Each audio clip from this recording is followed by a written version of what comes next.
So it was the fall of 2007, and I'm in my doctorate. I remember where I was in school. I get this phone call, step into the hallway, and my mom's on the other end of the phone.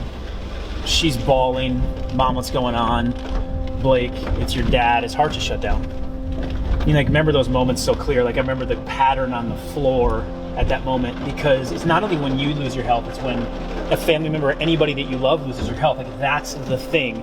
And so many of us are walking around like we're stressed out and we have bad stuff going on in our lives, when really it's nothing anywhere close to bad stuff. The day a family member loses their health, that's bad stuff, and you don't forget those. And I saw my dad go through something over the next 2 years that I want to prevent every single person that can possibly come across from going through, and that's the American healthcare system. 2 years goes by. January 5th, 2008, loses his hearing, heart shutting down. Doctors can't figure it out. It's not an artery. It's not the heart. They don't know what's going on. Inflammation's going crazy in his body.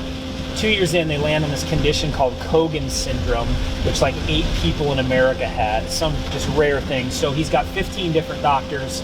He's on 16, I think, different drugs, and he can't hear. His heart's still failing. He can't get out of bed. He can't work. He can't bike, fish. My family's the medical bills are piling up. For my best estimate, it's over $200,000 in medical bills at this point. And my dad's sicker than he's ever been. So here he is going through the best healthcare system in the world, supposedly, but his results just suck. And I got to figure out, what do I do? How do we help him? And I just took the responsibility myself. I'm like, no one's coming for my dad. No one's coming for you. No one's going to take responsibility for your health like you take for your health. It's just not going to happen. No one's going to care more about you than you.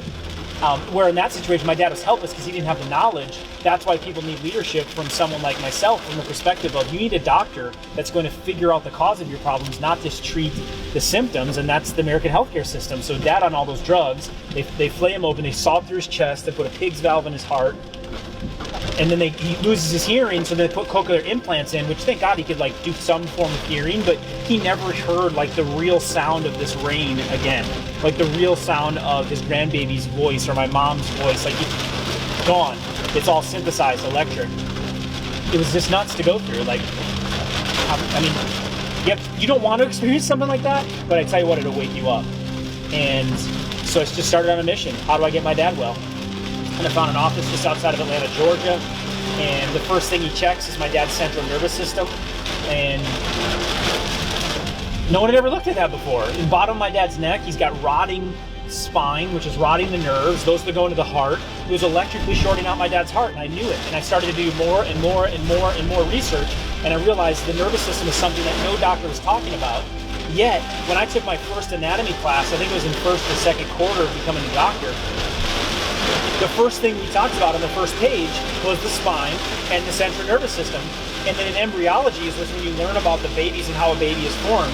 You're literally 10 to 14 days old in the womb when your nervous system, your neural tube forms. So it's just the foundation of life, and yet no one's talking about it. And that's when my mind was just blown, and I knew I was on top of something of just enormous magnitude of how many people actually needed to look at their nervous system first, just like my dad. So lo and behold, we start working on it. 2 months later, we're changing his nutrition. We're cutting sugars out. We get him moving. I remember I'm taking him to the track to do workouts. My wife was taking him in the morning to get care. I'm taking him in the afternoon to get care. We put our whole life aside, and he lived with us. We bought his foods. We did everything we had to do to build health in order for him to get health. We went to 15, 16 different doctors expecting health, but yet all they delivered was sick care with drugs and surgery. So we were doing the same thing over and over, looking for a different result. And if you do the same thing over and over, looking for a different result, that's the definition of insanity. There was no health found in that model. In fact, the director of Mayo Clinic, where my dad was, said they asked him, how would you fix today's healthcare? And he goes, you can't fix something that doesn't exist. And when they asked him, they go, what do you mean? He goes, it's like going into a garage to fix your car and realizing you don't have a car. He goes, we don't have a healthcare system, we have a sick care system. The director of the place that's taking care of my dad is saying this. So we can't take him there. And so this doctor leads us through real healthcare. And I saw my dad in 2 months. He came off all 15 drugs. We took everything. He was off everything. prednisone, Humira, methotrexate, nasty drugs, but that one's a cancer drug, and not an aspirin, not a Tylenol. And I sent him back to my mom, and my mom's like, she got her husband back. Like, he was mowing again, and they were going biking, and they were going fishing, and I saw it save his life.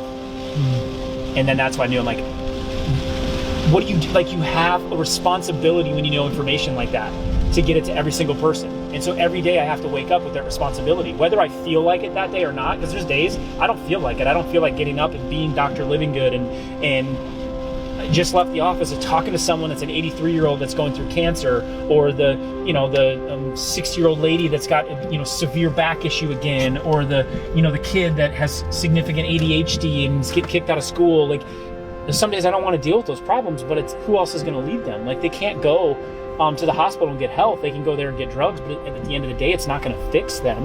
It might prolong some kind of emergent situation, but so that's the drive, that's the focus every day, that there's a responsibility. I saw what it did to my dad, and then I just kept studying. And then it got to this point where it's now, thousands and thousands of patients later, work with the Olympic teams and books and speaking all over the place like I never would have thought or dreamt up that this is what I would be doing. But that's how life goes. That's how you find your purpose, is that something that was so tragic and so bad for my family was used for so much good. That my dad got so sick so that thousands of other people, and maybe it's someone that even listening to this right now, like, they get well, they get their life back, and so it's all used for good. And so I just get up every day and use it for good. The tragedy that I've had to face 6 years later, my dad, the liver, all the medications, all the stuff he'd taken, and all the damage that was created from the first 50 some years of his life when he didn't know how to build health, caught up with him, and we couldn't stop it. I flew him down and tried to undo it. And so here I'm in the midst of helping thousands of people, and you can see lives change, people coming off drugs, reversing cancers, everything you can think of, every condition, like, we've seen success with it. But you can't save the person closest to you. And we had to try to go back to that well again, and it didn't work, and we knew it. And that was one of the hardest times of my life, where I had to send my dad back to my mom. I couldn't save him. And he passed away at 58, never met my son, never met my daughter, his grandbabies. And the day he left, I had to put him on my back and carry him to the car. And then he got to the airport, and I had to wheel him in a wheelchair. So the man that carried me when I couldn't walk, at the beginning of my life, at the end of his life, I had to carry him and kiss my dad goodbye, and watched him wheeled away. My wife was taking him back to Colorado where they lived, and that was the last time I'd ever see my dad. And I knew it. It's a crazy thing when you know it's the last time you're going to see somebody. But all it did is just added more to the fire. It just added more, like someone called it one time, compassionate. It's like you're compassionate and pissed off at the same time. And so I'm just compassionate most days if you can't feel it, because I understand what's going on in the system right now, of the politics of what's happening in healthcare, and we have a bunch of sick people. If we had a bunch of healthy people, I'm not having this conversation right now, but our results suck. And all we're doing is throwing a bunch more medications, more technology, and we're raising billions of dollars for the funding of finding research for diseases, and clearly that's not working. Because we keep getting sicker and we keep getting more of it. So we got to get down to the root causes of what are our habits, what are our lifestyles, what are we doing to ourselves day in, day out that's creating this problem. That's what I'm interested in changing. And I can spend my whole life doing it, and I may not correct the whole thing, but I want to leave a better place for my kids so they have more opportunity to experience real health, as opposed to just the sick care in the system that unfortunately my dad fell victim to. That's what drives it. That's what gives me compassionate every day, and that's why I'm up. That's why it's going to be a good day, because I know every time we deliver that, lives are going to change. We just see it over and over and over again. Now we got to figure out how do we scale it. How do we take something that's not scalable? It's a service, it's doctor care, and get it to a country that's bleeding and dying literally for someone to come along and get an answer of it. And this thing is as big as renewable energy, or what Apple did to the world with the computer, or the biggest idea you can think of right now. Changing healthcare is that big. It's that big. It is. If we can change this game, it's 17% of everything we do in the entire country of our gross domestic product. Like, it's everything that we do.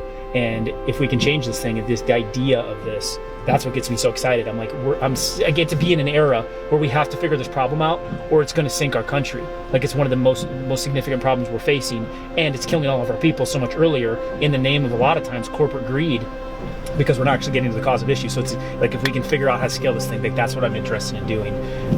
Let alone just one life at a time, saving them. And, you know, if my dad had to suffer for that to happen, all right, you know, we're going to use it for good, and he can just smile from up above.